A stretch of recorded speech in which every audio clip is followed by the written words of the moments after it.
Why wait? We're here, right? We're here. Why wait for anybody else? Good morning, everyone. Thanks very much for being here. My name is Jack Martins. I'm the chairman of the Senate Standing Committee on Labor. And before I begin, I want to thank my colleague, Senator Diane Savino, for joining me at this hearing this morning. Today, we're here to examine prompt pay. Specifically, we're looking at reforms to ensure that businesses are paid for their services in a timely manner. Just to give a little background as to why we're here, right now in the construction industry, contractors and subcontractors must often wait months, if not years, to be paid for their services. These payments can be millions of dollars in value and certainly not a small amount for any small business in New York State.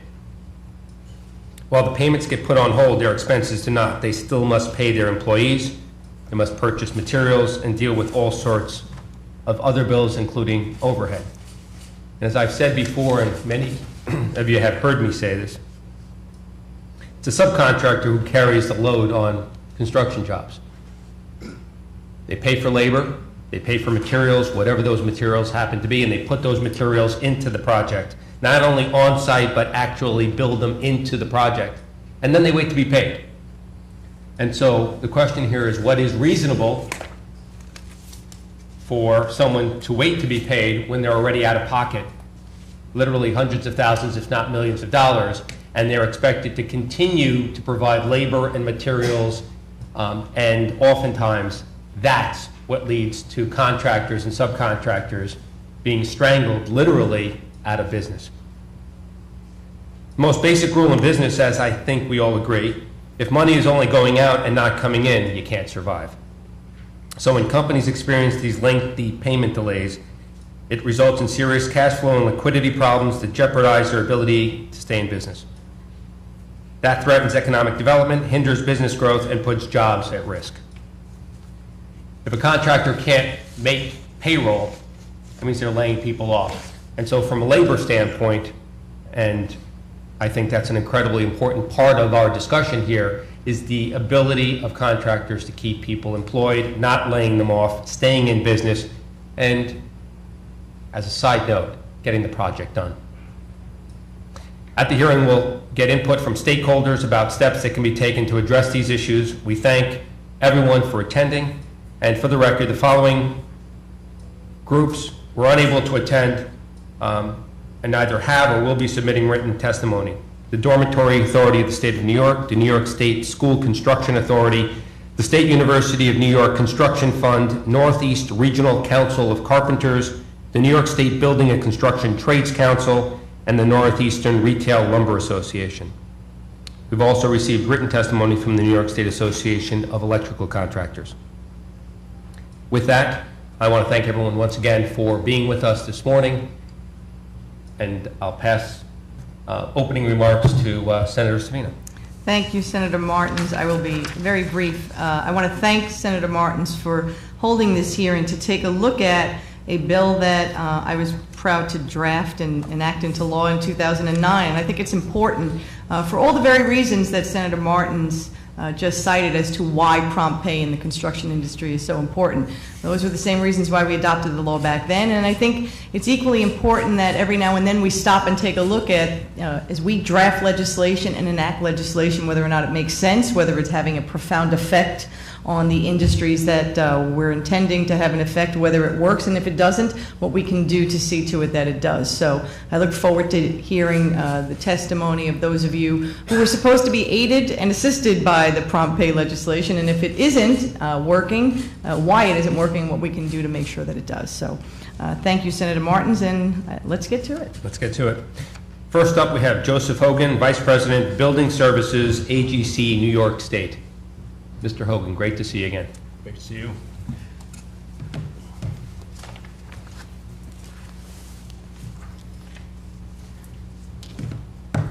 Good morning, Chairman Martins and Senator Savino. My name is Joseph Hogan, as was said, Vice President of Building Services for AGC. And I've been with AGC or its prior iteration on the building side, the GBC, General Building Contractors of New York State, for over 28 years. And AGC is a leading statewide trade association for New York's construction industry, representing union and non-union contractors, primarily general contractors and construction managers. We represent nearly 600 contractors, subcontractors, and related firms, and have for over 80 years had experience working with public agencies, private developers, to deliver quality projects that are the lifeblood of our economy. Our members perform the majority of public and private transportation, education, environmental, industrial, building infrastructure throughout New York State. Among my myriad roles with AGC is to serve as liaison with agencies such as DASNY, OGS, SUCF, the New York City School Construction Authority, as well as with organizations representing subcontractors like ESSA and STA, who are here today, and designer groups such as AIA. Another pertinent role is for me to review bidding and contract documents for their conformity to issues of equity, industry practice, and law. And if you look at some of the competitive bidding payment laws, there are an awful lot of cases that start with GBC versus somebody. And we've managed to set precedent quite a bit throughout New York State. I also perform partnering or team building facilitation on projects, and have over the years facilitated partnering on over $7 billion worth of work. And in that role, we get to work on the project with all stakeholders and look for ways to improve the project for all involved. Work with the various state agencies, the City of New York and city agencies, as well as the U.S. Army Corps of Engineers, various school districts, and private owners throughout. With those projects, we engage in project issues throughout the life of the contract. So it's not just an opening workshop, but rather I'm there in many cases every month, working with the team and all stakeholders on that project. So I believe I'm uniquely qualified to discuss the issue of prompt pay on the projects, and thank you for the opportunity to address the committee on this issue. And there's no question that payment is a critical issue, not just to contractors and subcontractors, but to the success of the project for all involved. If you don't have cash flow, which is the lifeblood of the project, then the project will indeed suffer. We've often referred to payment as the lifeblood, and with that said, I often ask project teams to evaluate the payment process, the process itself, and that is rarely a problem identified by project teams outside of the early stages. Now, it may be that they are just accepting what has been standard practice for quite some time of the payment process, but once they're into it, past that learning curve, the payment process itself is not the problem. The issues that are the problem with payment relate primarily to change orders and then closeout or release of retainage. And even those occasions where payment delays occur, the root cause is generally related to change orders. And it's those two areas, therefore, that I will focus my remarks. Simply put, change orders are consistently a problem on construction projects, and in spite of the myth, contractors and subcontractors hate change orders. They create upheaval and variation to projects in manners that are always painful. To paraphrase a saying, change orders are inevitable, suffering is optional. Too often, however, suffering is the standard on public construction projects throughout New York State, and that suffering starts with a program change, design issue, or unforeseen condition discovered at a point that the general contractor and their trade partners are forced by circumstance or some other device to perform the work without an executed change order or other means to be paid for the work they perform, and shelled out money for the labor and materials. The first hurdle to get over is that of entitlement. But is the question of whether the contractor is entitled to be compensated for the work, or was it in the initial scope? And often the knee-jerk reaction is to state that the contractor should have known. Somehow or other they should have been clairvoyant or understood the intent of the designer in the scant weeks that they had to review those documents to put a bid together. And while awaiting this bulletin, that the designer now, once they've finally said, well, maybe it is a change, while awaiting that bulletin, time impact grows, and the impact on the project grows, and makes it much more difficult for the project once the bulletin's provided. The contractor and their trade partners are to provide an estimate for that work, or as they're doing the work, keep time and material records for which they may or may not be used in negotiating the eventual change order. And that's an impact in and of itself, keeping those records. The providing of a proposal is too often not done as timely as it should be due to a variety of factors, and this leads to the next hurdle, which is rehashing whether the contractor was entitled to the change at all or whether his approach to the change was correct. All too often protracted negotiation process and then the internal workings of an agency to secure funds and pay the contractor delay payment further. In all, that process sometimes takes years. In particular with the New York City School Construction Authority, we see that quite a bit. And in all that time, contractors that are trade partners have expended time and treasure. And if this is painful for majority firms, just consider for a moment the impact on small minority women-owned business. What is termed by many to be the bane of the industry then is the closeout of the project. Some of the issues causing closeout problems are very technical and related to such things as balancing of an HVAC system, and some of the closeout problems are due to poor planning and that the process does not begin early enough. And things like as-built drawings, equipment manuals, etc., are waiting till the last. And many of the problems with closeout do relate back to the change order problems. Unfortunately, however, too many problems with closeout stem from owners who find reasons to hold retainage beyond the date of substantial completion until at earliest final completion. In some cases, and in spite of the fact that there are guarantees, warranties, and a performance bond, that retainage is held for as long as a year following final completion. Making matters worse is a slow, multi-layered punch list process where contractors are effectively held captive to the building such that they become a maintenance operation. Simply put, intentionally holding a contractor or trade contractor's money beyond the date of substantial completion when there are other protections in place is not fair. And as much as it hurts a general contractor the same size and strength, it can be even more harmful to our trade partners to the point of being deadly for the small and minority business. Before I delve into the solutions, it's important that to note that I realize there are not always simple solutions to these issues. And I realize also there is always more than one side of the story, and have learned through hard experience that it's critical to get all sides of the story, even when a member contractor calls. It would be easy to simply point the finger and treat this as in a siloed manner, but we think that approach to be dubious at best.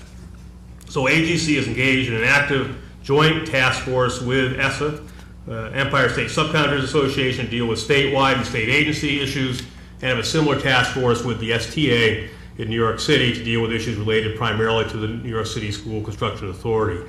And together we are pressing for passage of S6315, A9868, introduced by Senator Ransonofer, Assemblyman Cusick, and it clarifies the meaning of substantial completion on public construction contracts and reforms the payment process for contractors, subcontractors, and material suppliers. This legislation would clarify the retainage less punch list must be paid upon beneficial occupancy or use, and for all or a portion of the project. It must provide then in 14 days a punch list for all or that portion of the work. This will ensure timely payment to contractors and all parties involved in the project, maintain protections to the owner, while helping ensure a timely closeout process. Additionally, we're urging support of S6906 and A10136, introduced again by Senator Ransonofer, Assemblyman Cusick. That would reform the unfair clauses on public work, which amount to notice provisions that are gotcha clauses in contracts, and otherwise valid claims are forfeit for change orders, what have you, because of some missed notice. And all this bill would do is, as I put it, no harm, no foul. If the owner was not prejudiced, then they should go forward and accept move in this regard to properly adjudicate the claim. Now, relative to change orders, I mentioned the task force previous, and we're working with ESSA, and we're developing some best practice recommendations when we're ready, and I think Mike Meisenheimer may talk about some of these ideas. We'll engage together with the agencies, as we do on many issues, to discuss implementation and change to their contracts. Our approach is to look at the issue holistically, with responsibilities in all parties while balancing the risk to all parties. Our goal is to greatly improve the cycle times on the process and therefore ensure contractors and their trade partners are paid fairly and timely. At least relative to state agencies, we believe that the solution, at least in the short run, is primarily contractual, although we're prepared to jointly seek legislation if necessary, both for the state agencies and local government work. Thank you again, Chairman Martins and Senator Savino, and the rest of the members of the Senate Labor Committee for your interest and attention to this matter. I welcome all questions and comments and look forward to working together on reforming payment delays on public works contracts. Thank you. Thank you very much. I appreciate it. Now, just to recap briefly, you know, ideally, and I agree with you, by the way, change orders and closeout on projects are the two probably more difficult points. Requisitions, you can disagree, but you'll make it up in a following requisition. Right. But this is where these sticking points are. Now, typically, as I understand it on a project, maybe you can clarify this for me, if there is a change on site, subcontractor is directed to perform the change because they need to move forward with the work. Now, ideally, you'd like to have the opportunity to take a step back, put together a proposal, submit the proposal, let the design professionals review the proposal, sign off on it, get permission to move forward, execute an addendum to the contract, make sure that all the numbers are okay, then you do the work. That can take weeks, if not longer. And so the reality is on the ground, you're told to do the work and the subcontractor is told to do the work and off they go. They do it and they're required to do it. The contract normally requires them to do that as a condition of moving the process forward. Having completed the work, the analysis as to whether or not it was appropriate, the analysis of whether or not it was performed adequately, then becomes one of second guessing what was before the contractor at the time that they were directed to do the work. If there is a disagreement, again, after the fact, whether it's a week later, a month later, or a year later, and they can't come to an agreement, do you have any opinion on what mechanisms should be in place to allow the contractor and the subcontractor and the owner to be able to come to a resolution quickly while allowing the project to continue? Well, first of all, one of the things, this is an area that we're discussing and where I see project teams that work really well in this regard. The first point out of the gate, once you've gotten past the idea that there is in fact a change, is the owner, designer, contractor sit down and agree upon what the scope of that work is going to be before the work is started. It's not just some bolt and then the contractor figures out what was supposed to be done. And part of that discussion needs to be what are the means, methods, and techniques. So the example that I give is that oftentimes is that if the change order indicates that I've got to put in 40 linear feet of pipe, putting that linear feet of pipe in at grade versus 20 feet in the air where I've got to bring in scaffolding and the whole bit or some other protections to do it is a much different proposition. And a lot of the discussions and problems down the road are over what were the means, methods, and techniques. What should have been done? How should the contractor have approached that change? And so one of the things that we think that should first happen is an agreement on scope. When you get to the point of putting the payment requisition in, or the change order proposal in, I should say, we think that contractors ought to be able to bill up to 50% of their proposal. We think that there are protections in place because of the False Claims Act in New York State that you're not going to see, a big balloon on that, where you certainly shouldn't see that, and it at least gets the cash flow going. And I should note, AGC is part of a national group, Associated General Contractors of America, and AGC of America is part of a broad coalition of organizations, owners, subcontractors. Not AIA, but owner, subcontractor, surety, a variety of other groups. NASFA, for example, the National Association of Facilities groups, state facilities groups, which includes New York State, by the way. And they came up with consensus docs. And in consensus docs, there is some change order provisions in there that are nationally recognized as the state of the art. And the provision for 50% payment if you can't come to an agreement in a certain time frame is there. And again, it's 50% of the contractor's proposal, not the owner's estimate, which is generally a low ball figure, to be honest with you. So we think that what is critical is get the cash flow going, as well as put some hard time frames on contractors and subcontractors to get the proposals in, and for owners to act on those proposals and not let them sit and languish until they're going to have some broad negotiation at the end of a job. I appreciate it, because I think if there's one complaint that I've heard is that change orders tend to accumulate, and they tend to become a closeout discussion along with retainage at the end of the job.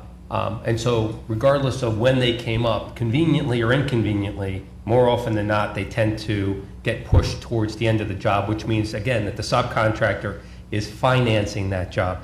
You know, I appreciate the proposal for a 50% payment, because but again, in my mind, that presupposes that proposal may be inflated. But so if someone actually put money out of pocket and is only looking to be reimbursed, the fact that they're out of pocket for 50% for an indefinite period of time until somebody makes a decision perhaps isn't the best of solutions. Now, if the person overinflated their proposal by 100% and they got 50%, maybe they'll be happy with that. But if they're on target, someone monitored the time and materials that were put into the job, there are unit prices in the contract or not, but we know what the industry standard is. Getting 50 cents on the dollar really doesn't cover it oftentimes. And so my point is, because this is, I think, the real bone of contention when it comes to this issue. At what point should the subcontractor, the person or the entity that put the money out, paid for the materials, paid the labor, paid the benefits, at what point should they be able to say, I need a third person to come in and make this decision, either through expedited arbitration or someone who can step in and say, no, this has to be resolved now?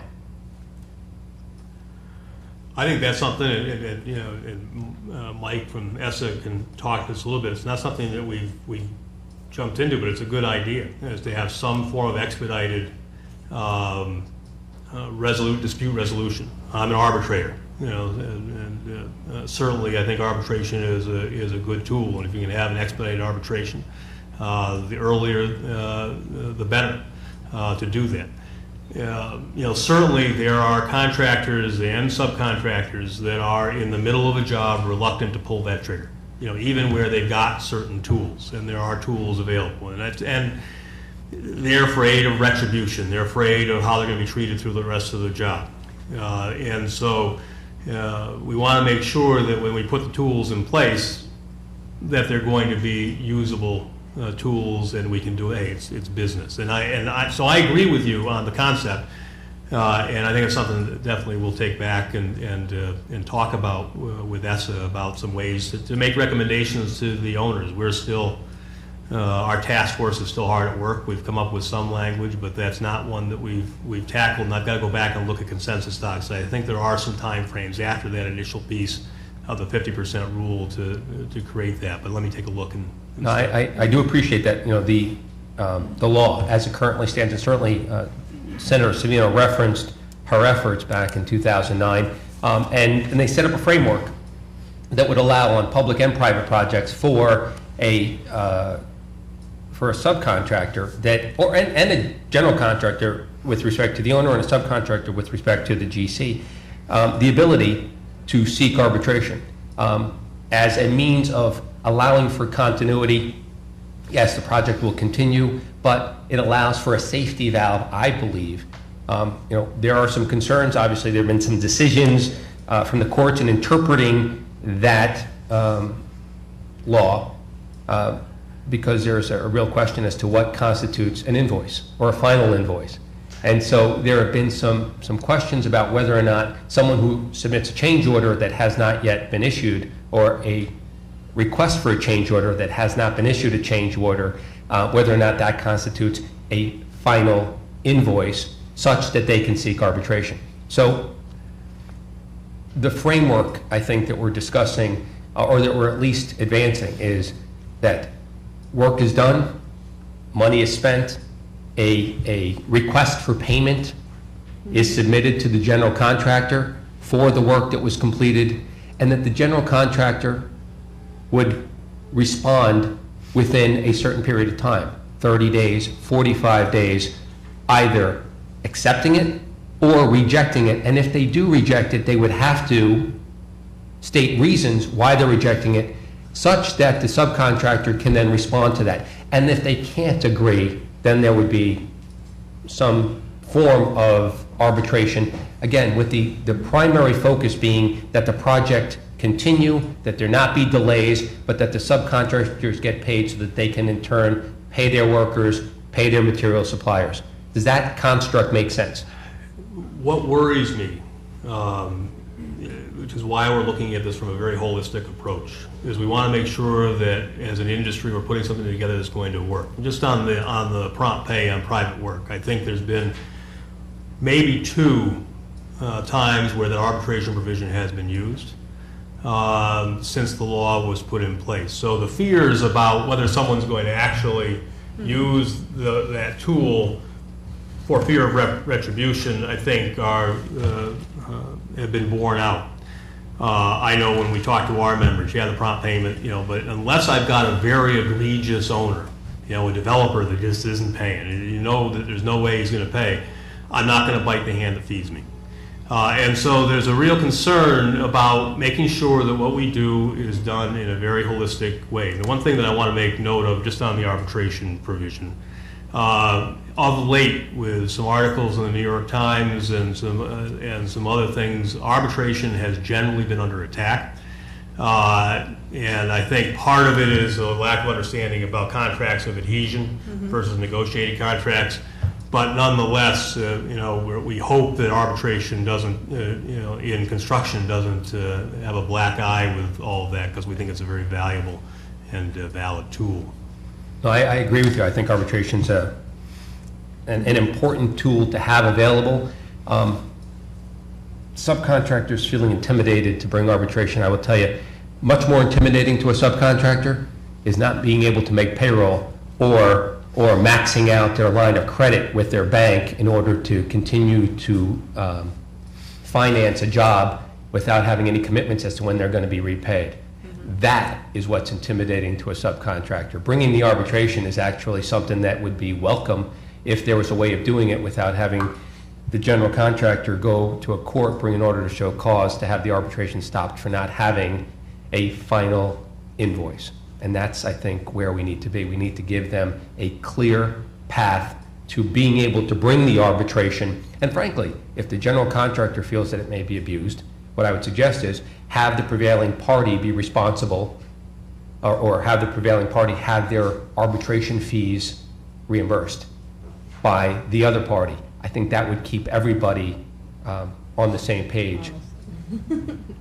But I do appreciate your comments. There has to be a safety valve in this process along the way. Otherwise, again, the subcontractor is asked to sit and wait without having any way of seeking recourse either than to walk off the job, at which point there's a substitute contractor that's brought in, and the potential for there being significant breach of contract claims is there. It doesn't help the contract. If anything, there are significant delays associated with that. So either they walk off the job or they go out of business. Right. And so neither one of them is viable. And so I would ask through the AGC that we consider advocating for an alternative similar and very similar to what Senator Savino had proposed and passed into law, but perhaps getting over some of the issues that may exist in actually implementing it. Because I think, to your point, people aren't using it not because they're intimidated, they're using it because they realize it doesn't work in the real sense. But we'll follow up. Your other point about close out of a project because of substantial completion, or at substantial completion. For different contractors, substantial completion would probably mean different things, and I hope you would agree with me.